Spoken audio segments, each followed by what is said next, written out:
Karen Savage. Chapter 26. William's desire of seeing Fanny dance made more than a momentary impression on his uncle. The hope of an opportunity, which Sir Thomas had then given, was not given to be thought of no more. He remained steadily inclined to gratify so amiable a feeling, to gratify anybody else who might wish to see Fanny dance, and to give pleasure to the young people in general. And having thought the matter over, and taken his resolution in quiet independence, the result of it appeared the next morning at breakfast, when, after recalling and commending what his nephew had said, added, "I do not like, William, that you should leave Northamptonshire without this indulgence. It would give me pleasure to see you both dance. You spoke of the balls at Northampton. Your cousins have occasionally attended them, but they would not altogether suit us now. The fatigue would be too much for your aunt. I believe we must not think of a Northampton ball. A dance at home would be more eligible, and if—" "Ah, my dear Sir Thomas," interrupted Mrs. Norris, "I knew what was coming. I knew what you were going to say. If dear Julia were at home, or dearest Mrs. Rushworth at Southerton, to afford a reason, an occasion for such a thing, you would be tempted to give the young people a dance at Mansfield. I know you would. If they were at home to grace the ball, a ball you would have this very Christmas. Thank your uncle, William, thank your uncle." "My daughters," replied Sir Thomas, gravely interposing, "have their pleasures at Brighton, and I hope are very happy. But the dance which I think of giving at Mansfield will be for their cousins. Could we be all assembled, our satisfaction would undoubtedly be more complete, but the absence of some is not to debar the others of amusement." Mrs. Norris had not another word to say. She saw decision in his looks, and her surprise and vexation required some minutes' silence to be settled into composure. A ball at such a time! His daughters absent, and herself not consulted! There was comfort, however, soon at hand. She must be the doer of everything. Lady Bertram would of course be spared all thought and exertion, and it would all fall upon her. She should have to do the honours of the evening, and this reflection quickly restored so much of her good humour as enabled her to join in with the others before their happiness and thanks were all expressed.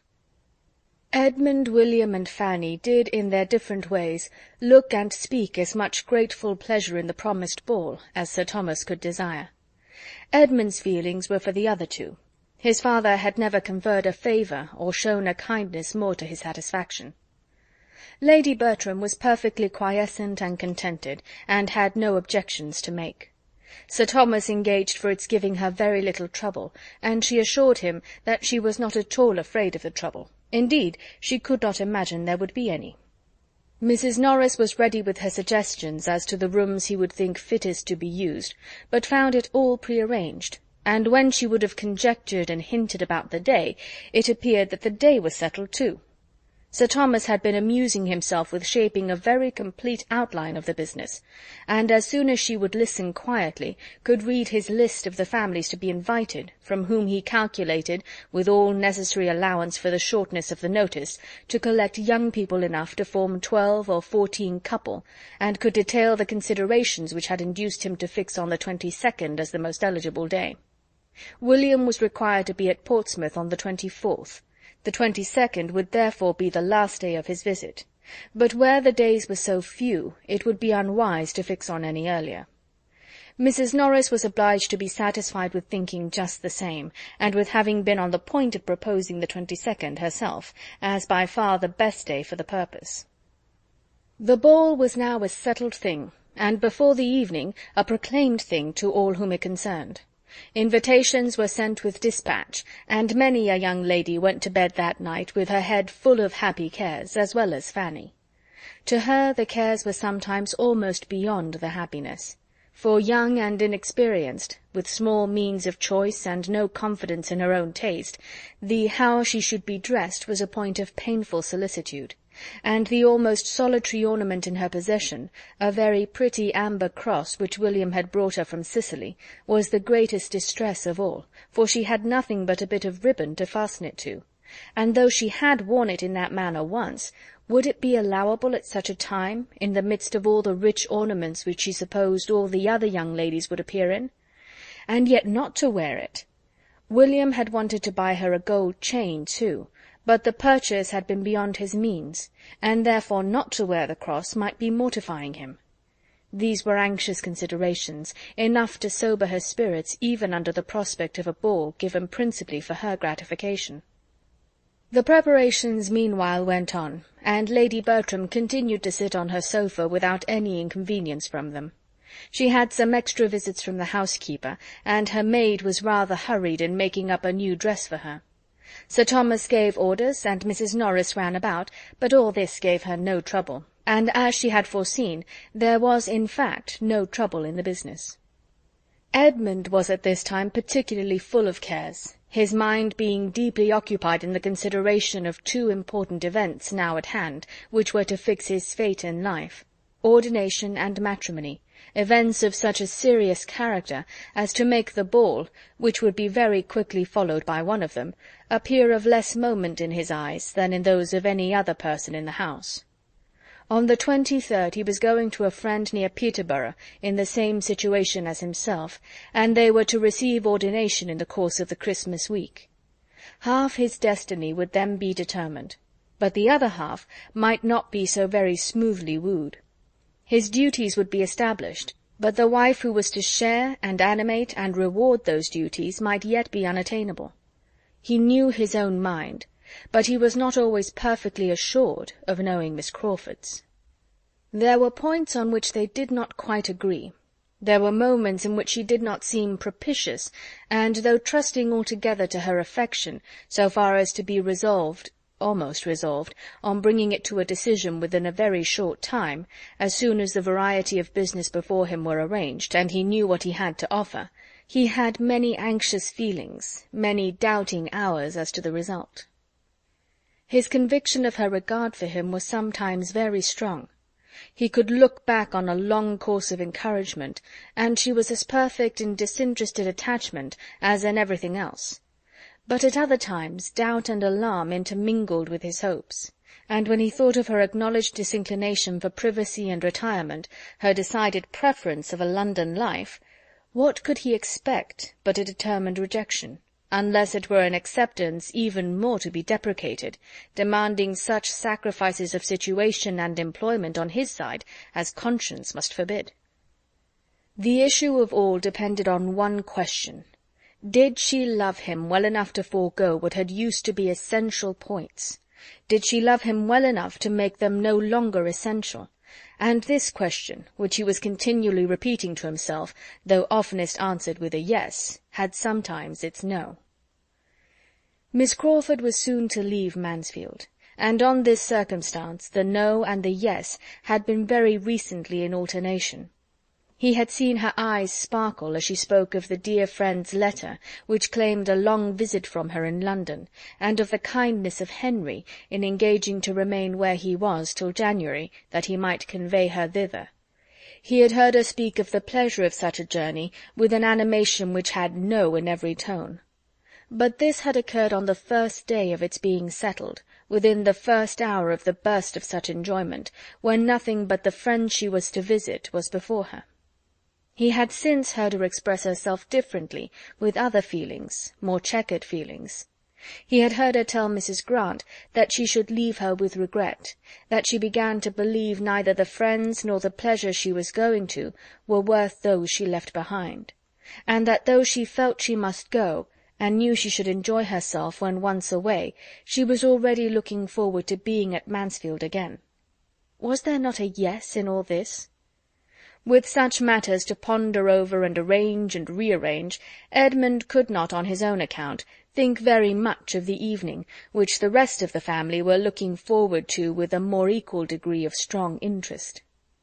Independent of his two cousins' enjoyment in it, the evening was to him of no higher value than any other appointed meeting of the two families might be. In every meeting there was a hope of receiving farther confirmation of Miss Crawford's attachment, but the whirl of a ball-room perhaps was not particularly favourable to the excitement or expression of serious feelings. To engage her early for the first two dances was all the command of individual happiness which he felt in his power, and the only preparation for the ball which he could enter into, in spite of all that was passing around him on the subject from morning till night. Thursday was the day of the ball, and on Wednesday morning Fanny, still unable to satisfy herself as to what she ought to wear, determined to seek the counsel of the more enlightened, and apply to Mrs. Grant and her sister, whose acknowledged taste would certainly bear her blameless. And as Edmund and William were gone to Northampton, and she had reason to think Mr. Crawford likewise out, she walked down to the parsonage without much fear of wanting an opportunity for private discussion. And the privacy of such a discussion was a most important part of it to Fanny, being more than half ashamed of her own solicitude. She met Miss Crawford within a few yards of the parsonage, just setting out to call on her, and as it seemed to her that her friend, though obliged to insist on turning back, was unwilling to lose her walk, she explained her business at once, and observed that if she would be so kind as to give her opinion, it might be all talked over as well without doors as within. Miss Crawford appeared gratified by the application, and after a moment's thought urged Fanny's returning with her in a much more cordial manner than before, and proposed their going up into her room, where they might have a comfortable cause without disturbing Dr. and Mrs. Grant, who were together in the drawing-room. It was just the plan to suit Fanny, and with a great deal of gratitude on her side for such ready and kind attention, they proceeded indoors and upstairs, and were soon deep in the interesting subject. Miss Crawford, pleased with the appeal, gave all her best judgment and taste, made everything easy by her suggestions, and tried to make everything agreeable by her encouragement. The dress being settled in all its grander parts, "But what shall you have by way of necklace?" said Miss Crawford. "Shall not you wear your brother's cross?" And as she spoke, she was undoing a small parcel, which Fanny had observed in her hand when they met. Fanny acknowledged her wishes and doubts on this point. She did not know how either to wear the cross or to refrain from wearing it. She was answered by having a small trinket-box placed before her, and being requested to choose from among several gold chains and necklaces. Such had been the parcel with which Miss Crawford was provided, and such the object of her intended visit. And in the kindest manner she now urged Fanny's taking one for the cross, and to keep for her sake, saying everything she could think of to obviate the scruples which were making Fanny start back at first with a look of horror at the proposal. "You see what a collection I have," said she, "more by half than I ever use or think of. I do not offer them as new. I offer nothing but an old necklace. You must forgive the liberty, and oblige me." Fanny still resisted, and from her heart. The gift was too valuable, but Miss Crawford persevered, and argued the case with so much affectionate earnestness, through all the heads of William and the cross and the ball and herself, as to be finally successful. Fanny found herself obliged to yield, that she might not be accused of pride or indifference, or some other littleness, and having with modest reluctance given her consent, proceeded to make the selection.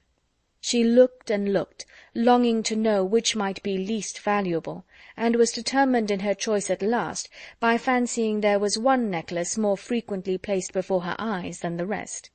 It was of gold, prettily worked, and though Fanny would have preferred a longer and a plainer chain, as more adapted for the purpose, she hoped, in fixing on this, to be choosing what Miss Crawford least wished to keep.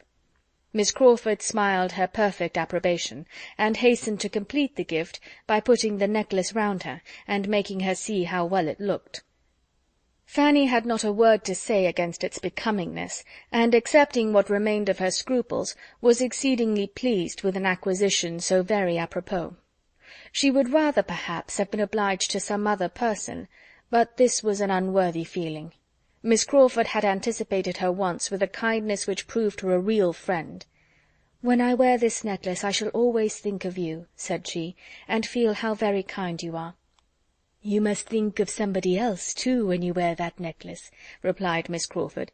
"You must think of Henry, for it was his choice in the first place.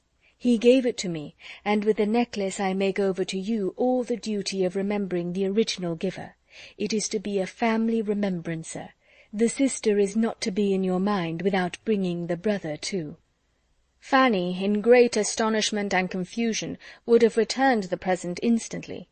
To take what had been the gift of another person, of a brother too, impossible, it must not be, and with an eagerness and embarrassment quite diverting to her companion, she laid down the necklace again on its cotton, and seemed resolved either to take another or none at all. Miss Crawford thought she had never seen a prettier consciousness. "My dear child," said she, laughing, "what are you afraid of? Do you think Henry will claim the necklace as mine, and fancy you did not come honestly by it? Or are you imagining he would be too much flattered by seeing round your lovely throat an ornament which his money purchased 3 years ago, before he knew there was such a throat in the world? Or perhaps," looking archly, "you suspect a confederacy between us, and that what I am now doing is with his knowledge and at his desire?" With the deepest blushes, Fanny protested against such a thought. "Well, then," replied Miss Crawford more seriously, but without at all believing her, "to convince me that you suspect no trick, and are as unsuspicious of compliment as I have always found you, take the necklace, and say no more about it. Its being a gift of my brother's need not make the smallest difference in your accepting it, as I assure you it makes none in my willingness to part with it. He is always giving me something or other. I have such innumerable presents from him, that it is quite impossible for me to value, or for him to remember half. And as for this necklace, I do not suppose I have worn it 6 times. It is very pretty, but I never think of it, and though you would be most heartily welcome to any other in my trinket-box, you have happened to fix on the very one which, if I have a choice, I would rather part with and see in your possession than any other. Say no more against it, I entreat you. Such a trifle is not worth half so many words." Fanny dared not make any further opposition, and with renewed but less happy thanks accepted the necklace again, for there was an expression in Miss Crawford's eyes which she could not be satisfied with. It was impossible for her to be insensible of Mr. Crawford's change of manners. She had long seen it. He evidently tried to please her. He was gallant, he was attentive, he was something like what he had been to her cousins. He wanted, she supposed, to cheat her of her tranquillity, as he had cheated them. And whether he might not have some concern in this necklace, she could not be convinced that he had not, for Miss Crawford, complaisant as a sister, was careless as a woman and a friend. Reflecting and doubting, and feeling that the possession of what she had so much wished for did not bring much satisfaction, she now walked home again, with a change rather than a diminution of cares since her treading that path before. Chapter 26